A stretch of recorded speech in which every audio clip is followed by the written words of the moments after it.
배 대표님, 예. 이재명 조국 얘기를 잠깐 하겠습니다. 우선 조국 간단한 것부터 할까요? 예.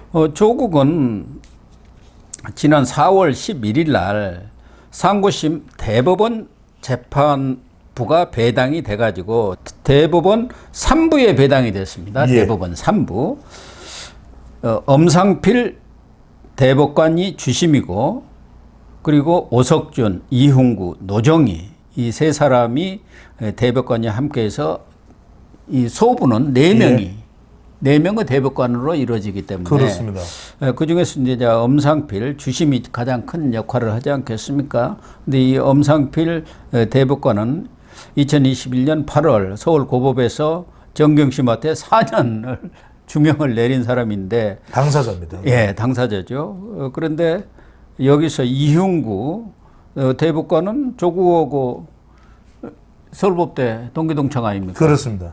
노정희는 또 진보 쪽이고, 맞습니다. 오석준은 좀 보수 쪽입니다만, 예.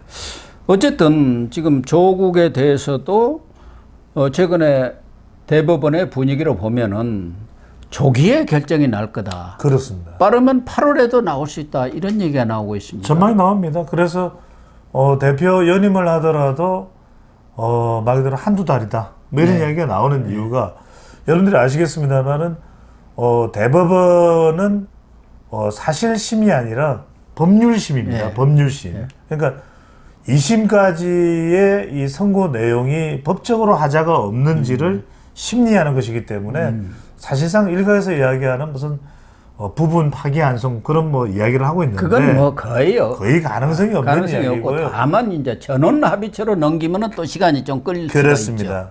그래서 지금 가뜩이나 법원 선거가 매우 지체되고 있다는 걸 지금 조희제 대법원장도 이야기를 거듭하고 있지 않습니까? 김명수 때 워낙 늦어져 가지고. 그래서 이번에 이재명 전 대표가 민주당 그 사건 병합, 대북 송금 사건, 그거를 대법에 신청을 했지 않습니까? 병합해달라고. 그걸 15일 만에 아주 속전속결로 딱 처리해가고 기각해서 대법원의 분위기가 바뀌고 있구나. 바뀌었어요.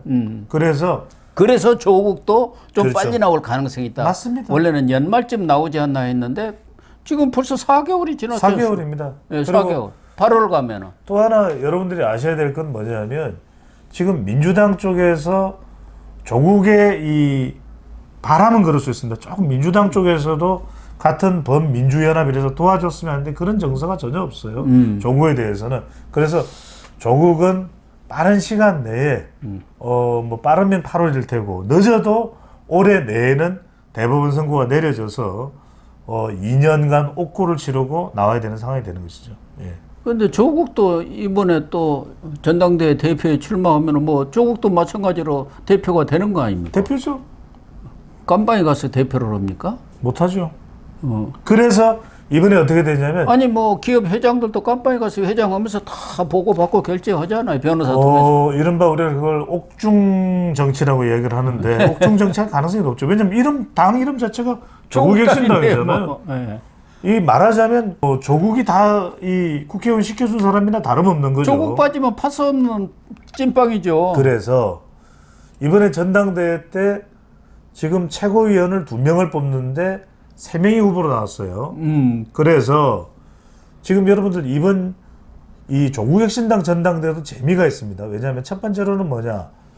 지금 3명 중에서 2명을 뽑는데 이 최고위원이 조국 대표가 깜방 가면 대표가 됩니다.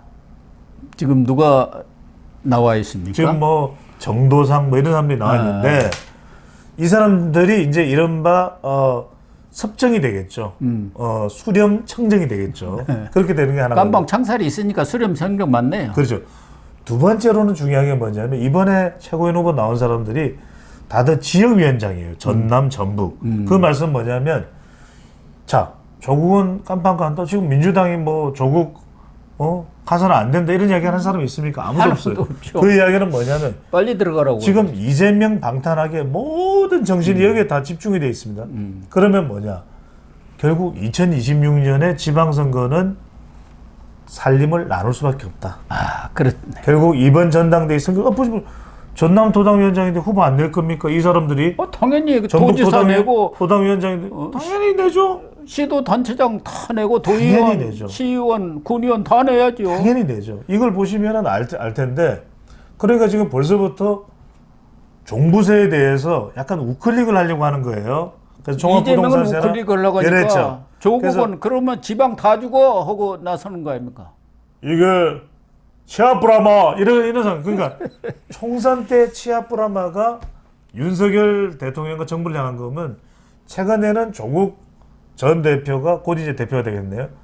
민주당을 향하고 있어요. 그리고 이 조국혁신당의 사무총장은 정말 민주당의 칼을 갈고 있어요. 그래서 저는 이 조국 전당대회를 기점으로 해서 민주당과는 완전히 이제 분리가 되는 그런 상황이 왔다. 따로 국밥이다. 따로 국밥이다.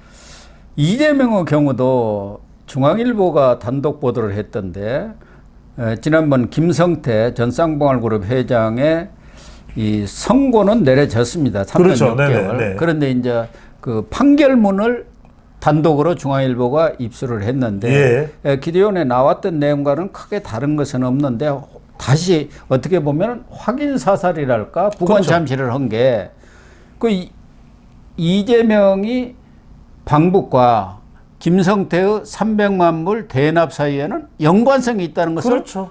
이 판결문에 확실하게 못을 박았더라고요. 그러니까 김성태 이 전 쌍방울 회장의 이 선고 내용에 그 200만 불은 이재명 전 대표의 방북 사례금이다. 예. 이 부분을 분명히 한 거예요. 그러니까 방금 전에 부관 참시 말씀하신 게 이화영 재판 1심 선고에서 9년 6개월형을 때리면서 한번 확인을 했고 그 다음에 김성태 전 쌍방울 회장에 대해서 1심 선고를 하면서 또 부관 참시 확인 사살이라고. 확인 사살이 된 거예요. 그러니까 이 누적 마일리지가 결과적으로는 이재명 전 대표에 대해서 이건 당신의 방북 사례금이 맞네요 하는 그 혐의가 그대로 이제 적용이 될 것이다라고 이제 보고 있는 것이죠.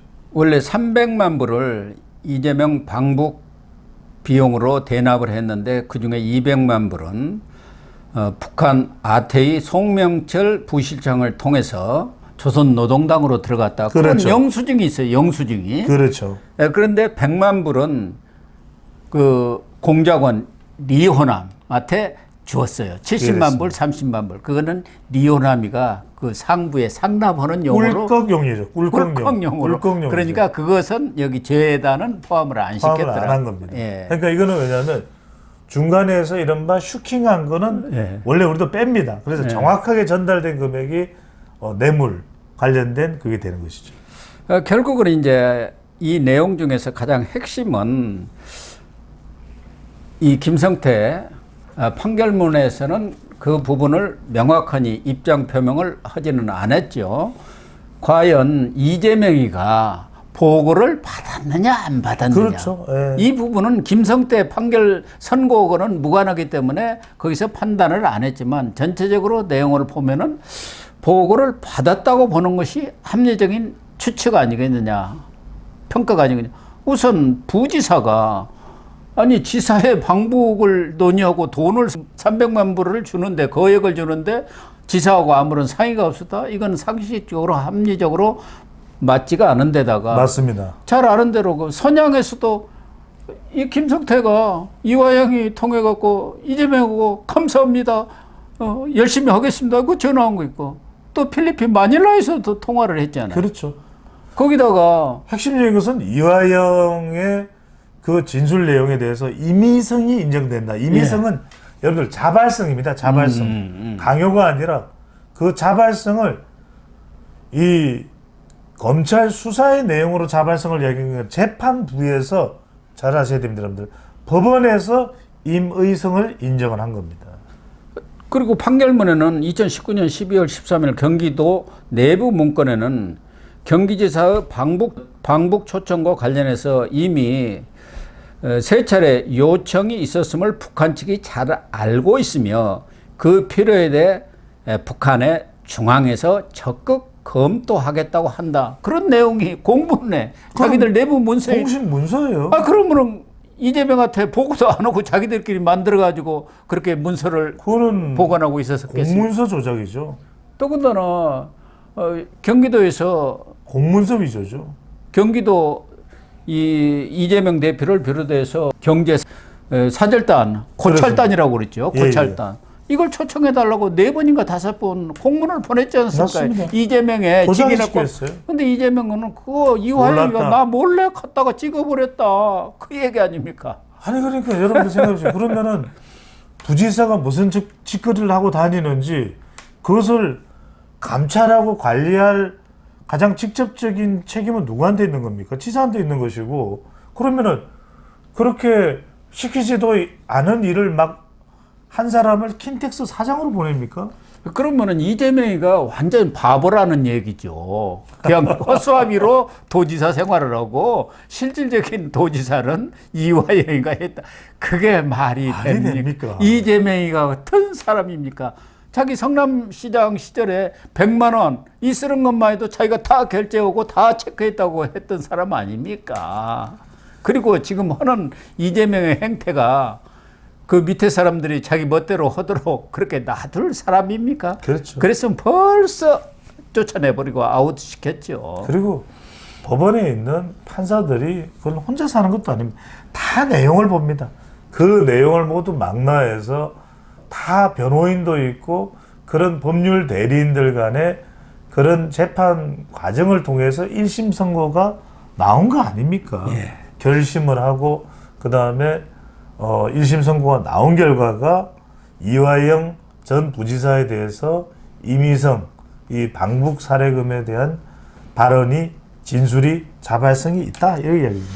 이재명 입장에서는 선거법 위반 사건 또 유정교사 사건 이게 뭐 10월 11월에 1심 결과가 지금 거의 나오는 것이 확실시된 상황이고 또 본인으로서는 재판지원의 어떤 책략이랄까 또 재판 전략이라고 할 수도 있지만 이 대북 송금 사건은 대장동 사건하고 병합을 해달라 이렇게 대법원에 요청을 했는데 그것도 기각돼 버렸어요. 경우에 따라서는 이재명으로서는 이 사법 리스크 이제 쓰나미가 진짜 몰려오는 것 그렇죠. 아닌가. 지금부터가 오히려 더 거기다가 이걸 재판하는 사람도 신진호 부장판사 아닙니까? 그렇습니다. 서울로 옮겨달라 했는데 그게 안 됐죠. 예. 그대로 수원지방법원에서 쌍방울 대북 송금은 하게 되는 겁니다. 예. 이래저래 조국, 이재명 두 대표가 다 날아가는 상황이 연내 대표직을 잃고 경우에 따라서는 이제 금배지까지 잃는 그런 상황이 오지도 올 그렇죠. 수도 있다 그런 생각이 그렇습니다. 들어요. 그리고 게다가 이제 이재명 대표의 대선 공직선거법 위반은 무려 400억이 넘는 돈을 국고에 또 환납해야 됩니다. 예, 환납해야 됩니다. 434억이라고. 환수됩니다. 예. 434억, 434. 네. 이재명과 민주당이 공도 동망이라고 그러죠. 함께 지금 죽는 거죠. 민주당 건물이 딱 그 가격이에요. 아, 그렇군요. 네. 예.